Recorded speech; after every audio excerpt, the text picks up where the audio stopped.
Hello, magandang araw po sa ating lahat, mga kababayan. Ako po si Parak TV at ngayon po ay pag-usapan po natin itong viral na viral sa social media ngayon. Ito pong pagbili po ng chopper at jet ng isa pong kongresista natin. Grabe po ito, mga kababayan ko. Habang yung pong kanilang bayan binaha, ito naman po at talagang nag-viral po yung pagbili ng jet at ng chopper na ito. Tayo po ay nagtatanong, sino ba itong congressman na ito? Ayan po, pwede nyo pong hulaan at inyo pong ilagay sa ating comment section. Sino ba itong kongresista na ito na pagkatapos binaha yung kanilang bayan ay nagawa pang bumili ng chopper at jet, katulad nga po ng komento o yung post po, sa isang post po nito ni Madam Rowena Guanzon. Ang pagkakasabi niya po ang hirap na nga ng buhay ngayon, kakaranas lang ng matinding bagyo ng bayan mo, tapos nagawa mo pang makabili ng bagong jet at chopper. Alam nyo naman po kung anong bayan itong nasalanta dito po sa nakaraang bagyo. Yun po yung Bicol, mga kababayan ko. Kaya tayo ay nagtatanong, ito bang si Congressman Saldico ang tinutukoy nito ni Ma'am Rowena Guanzon?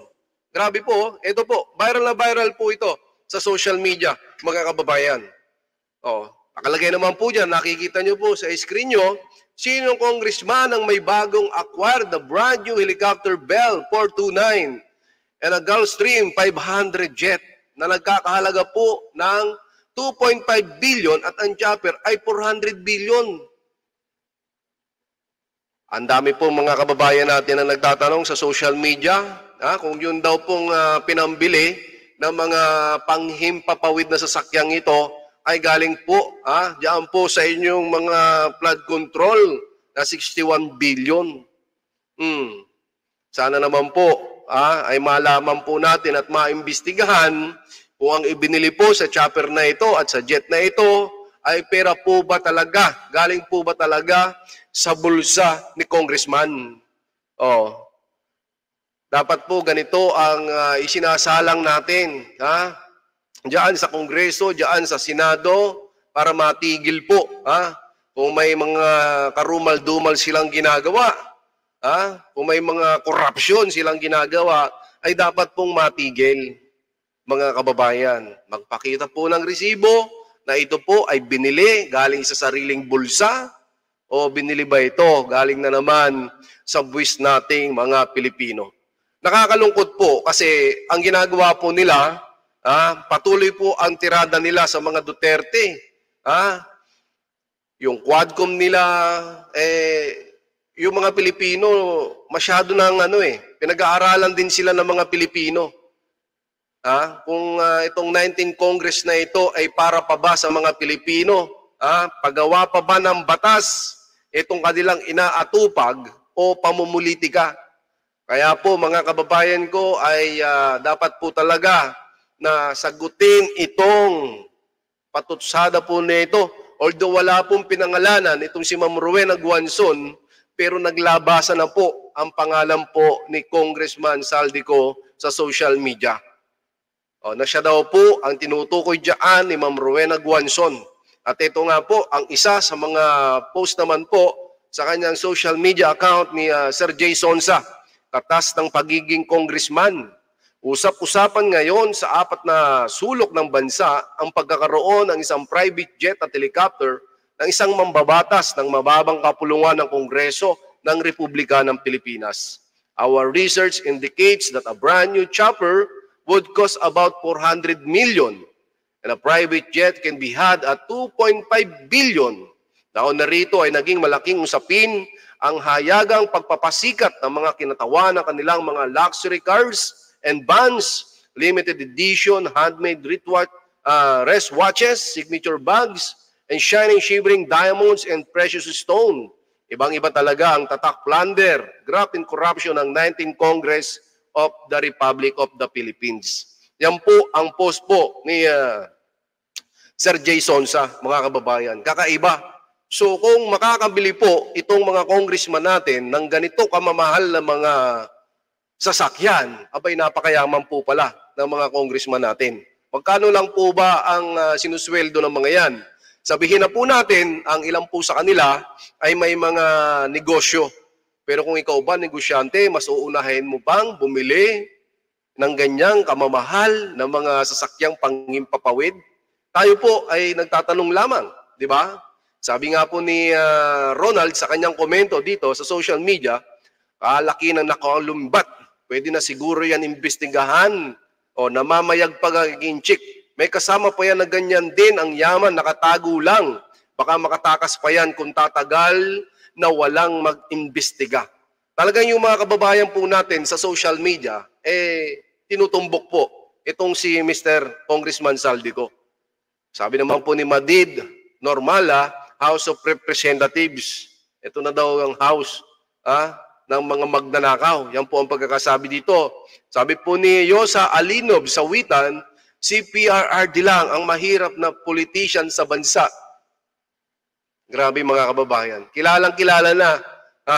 Maraming salamat sa komento mo, Yosa, na si Duterte lang talaga, si Mayor Duterte, ang mahirap na politician sa bansa. Hindi po nagpayaman si Duterte, mga kababayan. Kahit isang haligi ng bahay, hindi niya po napaayos, wala siyang magagaring mga sasakyan. Samantalang ito, yung mga congressman natin ngayon, may chopper na 400 million, 2.5 billion, hanggang hindi pa rin po nila nasasagot yung 61 billion na flood control ay tinatanggi nila na maliit lang daw o kakarampot lang na napupunta sa kanilang mga lugar. Diba? Nakita po natin noong nakaraan, may mga tulay ba yun? Nakita natin, parang nginat-ngat ng tapos wala kang makitang bakal. Ganito na ba katalamak ang korupsyon sa gobyerno natin ngayon? Mr. President Bongbong Marcos, dapat po ito ina-actionan ninyo. Kawawa po ang mga Pilipino na nagbabayad ng buwis. Basahin po natin yung komento ni Dai Libra. Kung gusto mo ng instant billionaire, abay mag-congressman ka. Only in Pinas lang, yung mga congressman, woman, mga bilyonaryo. Tingnan niyo po ang komento. Sana makarating po ito sa inyo. Komento po ito ng mga kababayan natin sa social media na talagang kung gusto daw po na maging bilyonaryo, abay mag-congressman at mag-congresswoman daw po. Nakakalungkot po mga kababayan, pero yan po ay reaksyon po ng ating mga netizens. Kaya pala palaging batikos nila kay BP Sara para di mapansin ang mga magagarang private jet at helicopter nila. Asa ng decency dyan? Okay na yung nagmumura ang leader basta may nagawa, kesa sa decent daw corrupt naman. Dapat yan mga ganyan imbestigahan sa Congress. Sabi po yan ni Jesus sa kanyang komento sa social media.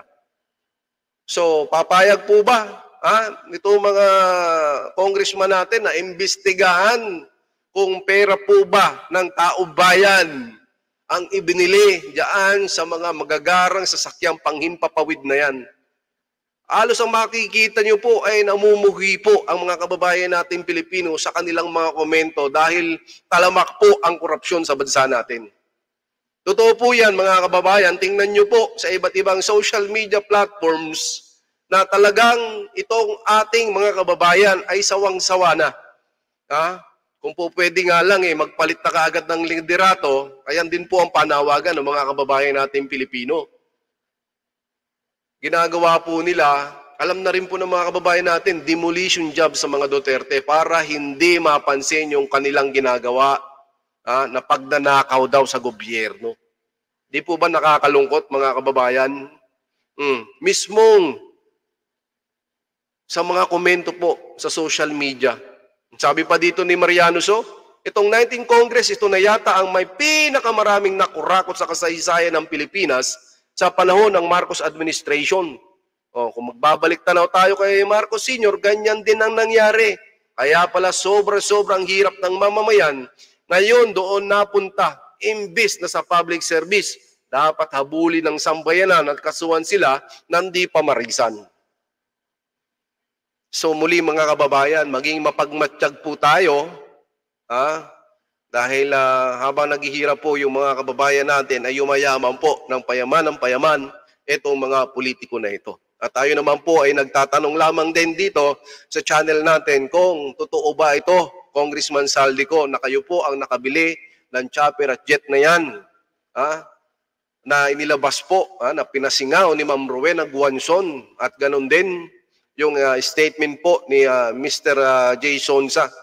Kami po ay nagtatanong lamang dahil kayo po ay dapat pong magpakita ng transparency sa ating pong mga kababayang Pilipino bilang isang mambabatas po at miyembro po ng 19th Congress. At sa mga kababayan na po nating mga Pilipino, ay ako po ay nananawagan sa inyo, nakilatisin nyo pong mabuti yung mga tumatakbo po diyan sa lugar nyo, congressman yan, gobernador, mapamayor man yan, at itong mga bago nating senador. Kilatisin nyo pong mabuti mga kababayan kung sino ba talaga ang para sa bayang Pilipinas. Yung hindi magpapayaman na katulad ng ginawa ni Mayor Duterte. At syempre may panawagan din ako sa inyo na suportahan nyo po ang ating PDP. Hindi pa po tayo nangangampanya pero nakita ko po sa lineup ng PDP ay kitang-kita naman. 'Di ba? Puro abogado po. Karamihan po doon ay abogado. So ano pang hinihintay ninyo mga kababayan?